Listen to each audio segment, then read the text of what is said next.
Imagine being trapped in a thorn bush while an 8-foot creature runs straight for you. Back in the late 1970s, my friend Kenny and I were hiking above Upper Docks Flat east of Brigham City, Utah. We'd worked our way up a ridge to an old sheep herder's cabin with a small pond in front of it. When we reached the pond, something immediately felt wrong.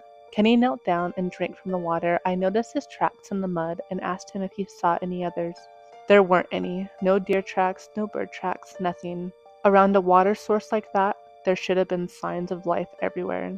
After about 15 minutes, we started heading back down. Kenny heard grouse on the opposite side of a draw and decided to hunt his way down. I stayed on my side so we'd know where each other was. As Kenny fought through a patch of thorn bush, I heard a loud crash from high on the slope above him. It sounded like a 1-ton rock had been dropped from the sky. I heard a series of heavy thunks coming downhill fast. I started scanning the hillside and finally saw it.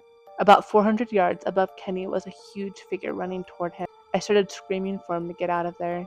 Kenny was making enough noise in the thorns that he hadn't heard it coming. When he finally realized something was wrong, he turned and ran back through the brush. Somewhere in the chaos, the shot accidentally fired. The moment it did, I watched the creature stop, turn around, and run the other way. When Kenny reached me, he was bleeding from the thorns, shaking and crying.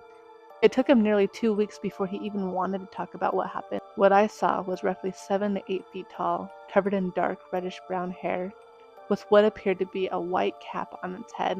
I've spent my whole life outdoors. I know nature, and I know what I saw.